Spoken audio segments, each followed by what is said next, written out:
Good afternoon, it's Friday. ADC says no court order against David Mark-led leadership. On the foreign scene, a video of Charlie suspect fleeing released and continues. Muonyili with the news.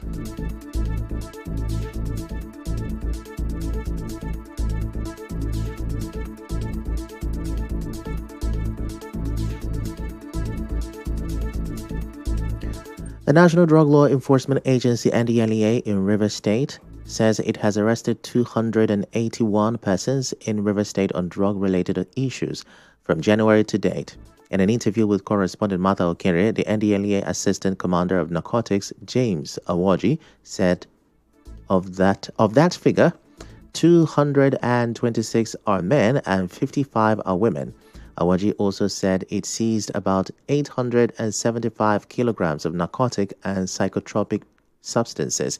He said 49 persons have been convicted and 45 persons have been rehabilitated.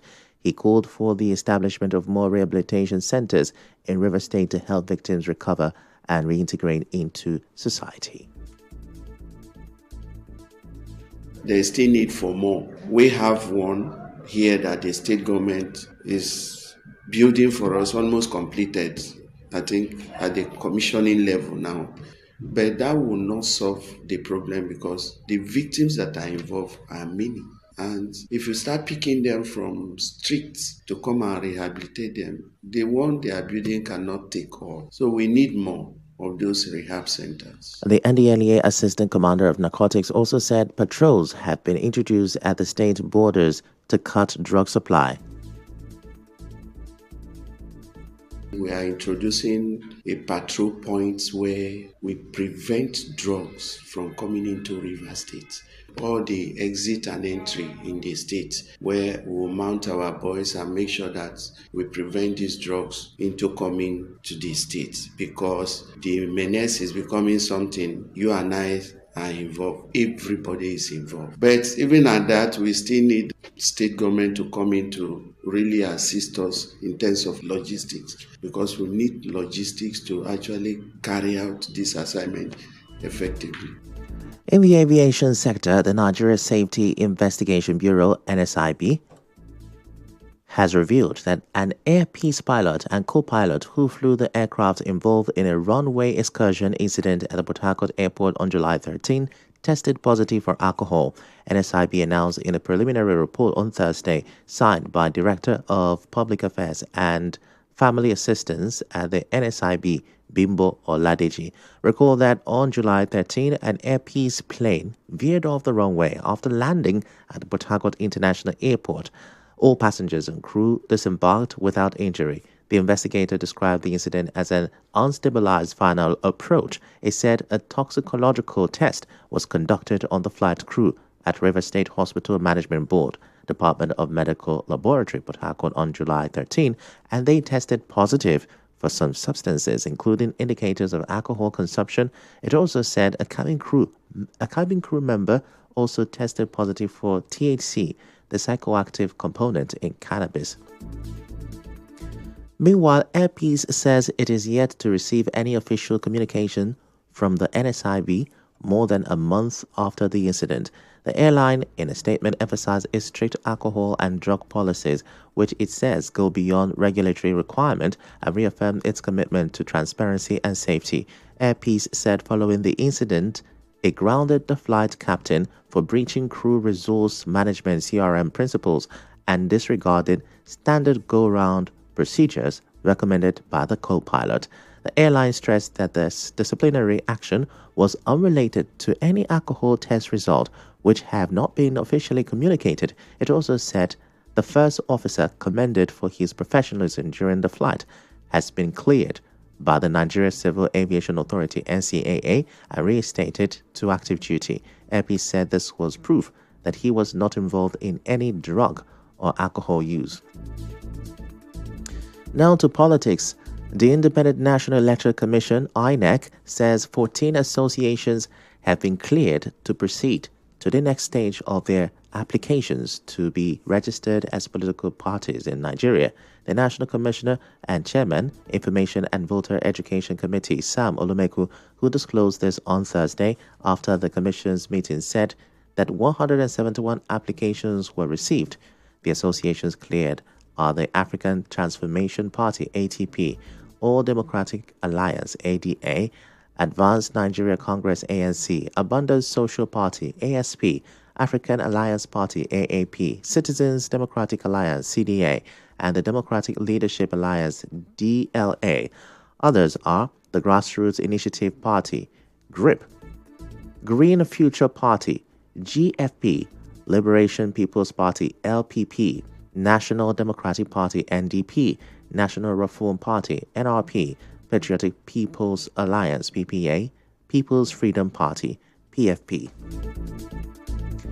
In another development, the African Democratic Congress, ADC, has refuted the claim that the Federal High Court in Abuja issued any order restraining Senator David Mark and Rauf Aregbesola from acting as the party's national chairperson and national secretary. It said that the court, presided over by Justice Emeka Nwite, in its ruling on September 4th, refused the ex parte application filed by Nafiu Gombe and instead ordered that the defendant be put on notice appeared to show cause why the application should not be granted, and adjourned the matter to September 15. The ADC also accused those against the recognition of the Mark-led leadership of the party of resorting to desperation.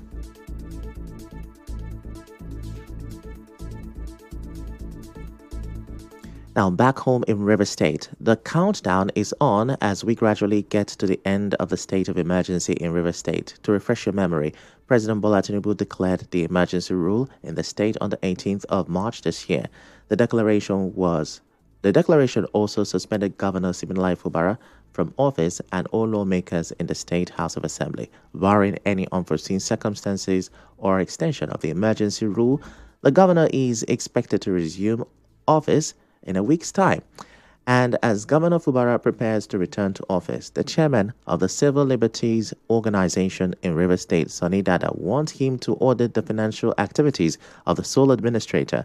In a chat with Nigeria Info FM correspondent Yobi Oruware, the CLO boss says such an audit would bring clarity on how the state's money was spent.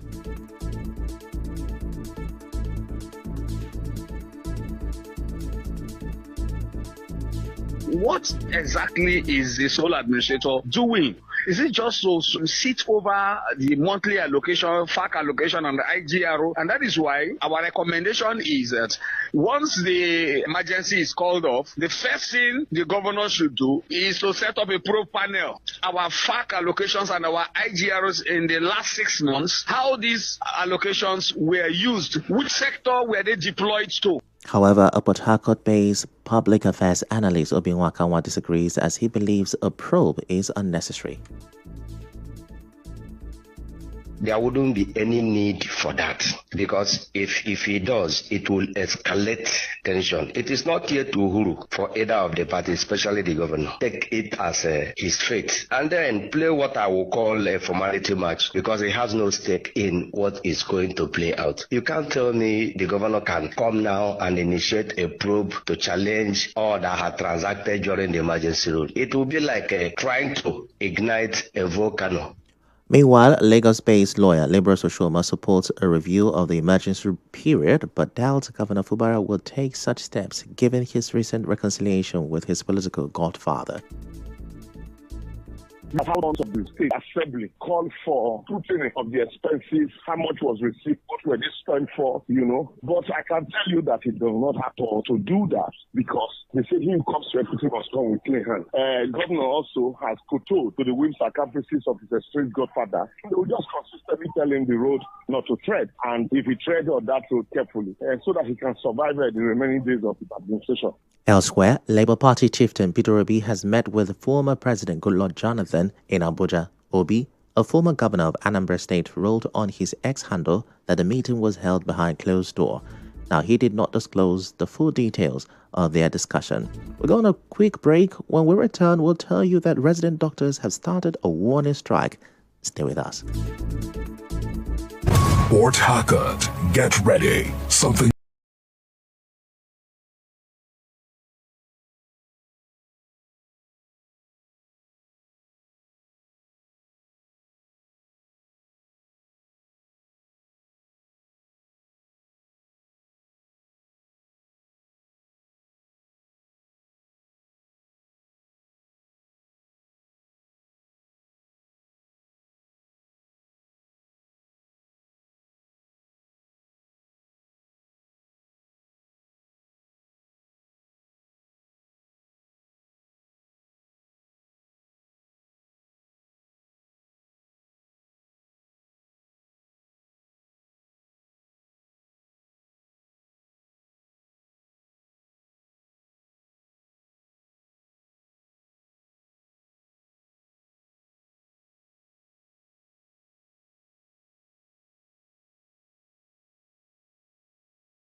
This is the news on 92.3 Nigeria Info.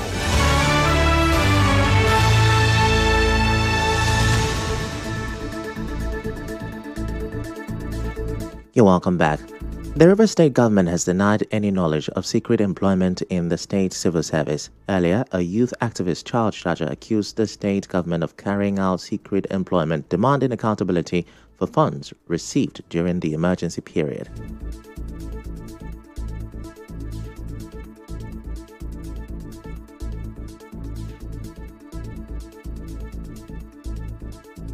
Not made account to Rivers people. We have not seen any project being even initiated by them. And I think there's so much of secrecy as to the activities of government under their time. We've heard that employment of certain individuals into Rivers State Civil Service who are not indigents of the place without the due process of law has been carried out. I'm not against, people being employed, Where would Rivers people turn to when they want to seek for jobs? I think this is not part of the peace deal and we are going to challenge it. But Secretary to the River State government, Professor Lucky Warika, says this is not true. Speaking to our correspondent Onyeka Chimozu, Professor Warika explains that the government is still carrying out a verification exercise, particularly at the local government level. He insists that 5 billion naira was saved in August as a result of the process. So staying with the state government, the River State Sole Administrator, retired Vice Admiral Ibokete Ibas, wants the governing councils of River State University and Ignatius Ajuru University of Education to provide sound policy, direction, and ensure accountability in managing the school's resources. He gave the charge during the inauguration of the governing councils at the Government House on Thursday. Also, he tasked them to position the universities as true centers of learning, innovation, and enterprise. Ensure accountability in management and create an enabling environment for teaching, learning, and research. We are entrusting you with the responsibility to steer the affairs of these great institutions towards greater excellence. Challenges facing higher education are enormous. These challenges are not insurmountable. With vision, dedication, and integrity, you can provide the leadership will consolidate the achievements of the past. Ebas also inaugurated the governing councils of Kensaro Wiwa Polytechnic and Captain Elechi Amadi Polytechnic. He asked them to push policies that will expand access to technical education and attract investment to the schools, among other responsibilities. Must promote policies will expand access to technical education, improve infrastructure, enhance staff and students' welfare, foster research and innovation. I urge you to strengthen partnerships, attract investments, and create enabling environment for teaching, learning, and research to thrive. Let our polytechnics become models for technical education and hubs for innovation in our state. Our correspondent reports that the sole administrator further assured the governing boards of all 4 institutions of the state government's continued support and intervention. Well, away from that, the National Association of Resident Doctors, NARD, has started a nationwide strike following the expiration of a 24-hour ultimatum handed to the federal government. Resident doctors